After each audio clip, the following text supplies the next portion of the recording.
পদ্মা যমুনার অববাহিকায় অবস্থিত ছোট্ট শহর রাজবাড়ী জেলা। বার্তা 24 এর পক্ষ থেকে পদ্মা কন্যা খ্যাত জেলা রাজবাড়ীতে আপনাদের সবাইকে স্বাগত। দর্শক, ইতিহাস, ঐতিহ্য এবং প্রাচুর্যে ভরপুর এই রাজবাড়ী জেলা। চলুন রাজবাড়ী জেলার কিছু দর্শনীয় স্থান এবং ইতিহাস সম্পর্কে জেনে নেই। রাজবাড়ী কোন রাজার বাড়ির নাম অনুসারে এসেছে তার সুনির্দিষ্ট ঐতিহাসিক কোনো তথ্য নেই। ধারণা করা হয় রাজা সূর্য কুমারের নাম অনুসারে রাজবাড়ির নামকরণ করা হয়। কথিত আছে রাজা সূর্য কুমার ও তার আদি পুরুষগণের লক্ষ্মীকোলের বাড়িটি লোকমুখে রাজার বাড়ি বলে বেশ পরিচিতি ছিল। আর এভাবেই আজকের এই রাজবাড়ি। রাজবাড়ী জেলা বিভিন্ন সময়ে বিভিন্ন জেলার অন্তর্ভুক্ত ছিল। রাজবাড়ী জেলা এক সময় যশোর ও পরবর্তীতে ফরিদপুর জেলার অন্তর্ভুক্ত ছিল। 1984 সালের 1 মার্চ রাজবাড়ীকে জেলায় রূপান্তর করা হয়। তবে 1923 সাল থেকে রাজবাড়ী পৌরসভার সকল কার্যক্রম শুরু হয়।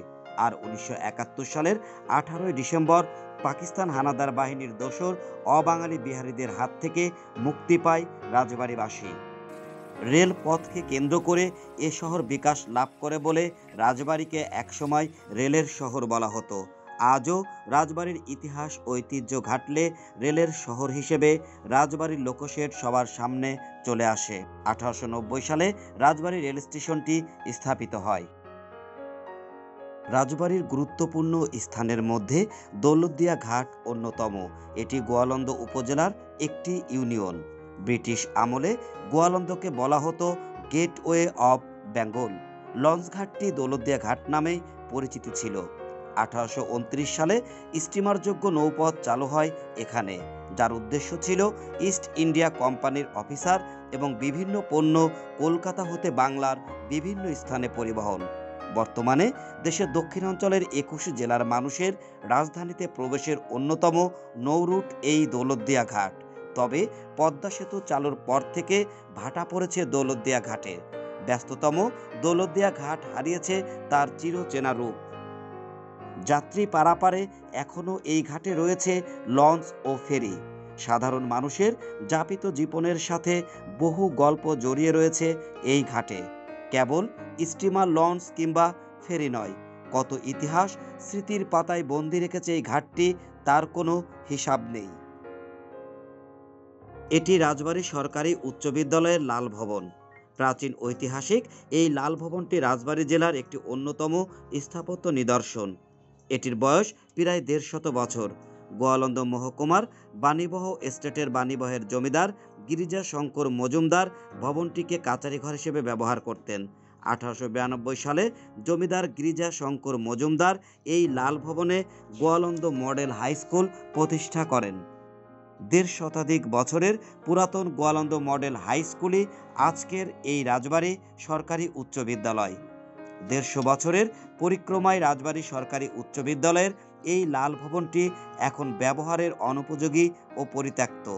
তবে বাংলাদেশ প্রত্নতত্ত্ব অধিদপ্তর ঐতিহাসিক এই লাল ভবনকে রক্ষণাবেক্ষণ ও সংরক্ষণের উদ্যোগ নিয়েছে বলে জানা যায়। কল্যাণ দিঘিটির অবস্থান জেলার বালিয়াকান্দির নবাবপুর ইউনিয়নের রাজদারপুর গ্রামের পাশে।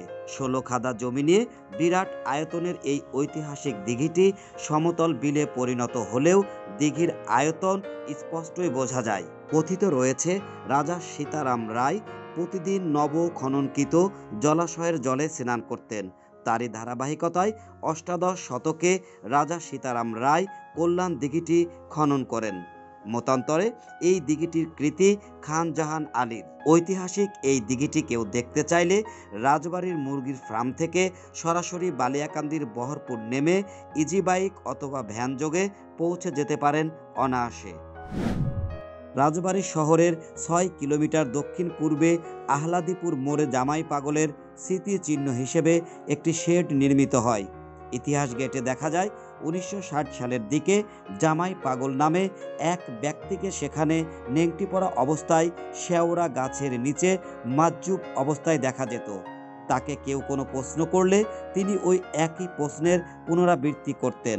তার মৃত্যুর পর ওই স্থানে জামাই পাগলের মাজার নামে একটি মাজার গড়ে উঠেছে। জনশ্রুতি রয়েছে, জামাই পাগল এক বোবা মেয়েকে পানিতে চেপে ধরে ছেড়ে দিলে সে কথা বলতে শুরু করে। দেশের বিভিন্ন প্রান্ত থেকে জামাই পাগলের ভক্ত ও আশেকানেরা প্রতিদিন এই মাজার শরীফে ছুটে আসেন। মীর মোশাররফ হোসেন স্মৃতি কেন্দ্রটি জেলার বালিয়াকান্দি উপজেলার নবাবপুর ইউনিয়নের পদমদি গ্রামে অবস্থিত। মীর মোশাররফ হোসেন 1847 সালের 13 নভেম্বর কুষ্টিয়া কুমারখালী লাহিনীপাড়ায় জন্মগ্রহণ করলেও 1911 সালের 19 ডিসেম্বর বালিয়াকান্দিতে মৃত্যুবরণ করেন। মৃত্যুর পর এই গ্রামে সমাধি করা হয় বাংলা সাহিত্যের এই সম্রাটকে। মীর মোশাররফ হোসেনের স্মৃতি রক্ষায় তার সমাধি স্থলে 1 একর 84% জমির উপর 2001 সালে এই স্মৃতি কেন্দ্রটি প্রতিষ্ঠিত হয়, যার ভিত্তিপ্রস্তর স্থাপন করেন প্রধানমন্ত্রী শেখ হাসিনা। এটির বাস্তবায়নে রয়েছে বাংলা একাডেমি এবং রক্ষণাবেক্ষণ ও পৃষ্ঠপোষকতায় রয়েছে সংস্কৃতি বিষয়ক মন্ত্রণালয়। স্মৃতি কেন্দ্রটিতে রয়েছে গ্রন্থাগার, সংগ্রহশালা, সভাকক্ষ, ভাস্কর্য, সমাধিসৌধ সহ 15টি কক্ষ।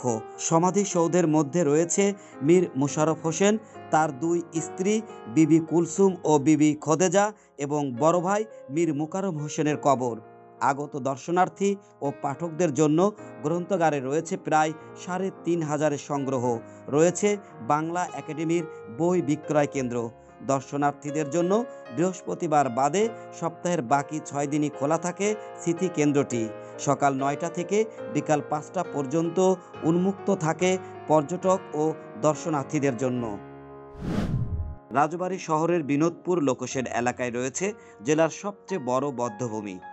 এখানে মহান মুক্তিযুদ্ধের সময় পাকিস্তানিদের দোসর অবাঙালি বিহারীরা মুক্তিকামী নিরীহ নিরস্ত্র বাঙালিদের ধরে নিয়ে নৃশংসভাবে হত্যা করে ফেলে দিত পাশের কূপে। মুক্তিকামী শহীদদের স্মরণে জেলা প্রশাসনের উদ্যোগে গড়ে তোলা হয়েছে এই স্মৃতিস্তম্ভ। শহীদ বুদ্ধিজীবী সহ বিভিন্ন জাতীয় দিবসে এখানে বিনম্র চিত্তে শ্রদ্ধা জানানো হয় জীবন উৎসর্গকারী সেই সকল বীর শহীদদের। রাজবাড়ীর মুক্তিযুদ্ধ সম্পর্কে জানতে সপরিবারে চলে আসতে পারেন এখানে।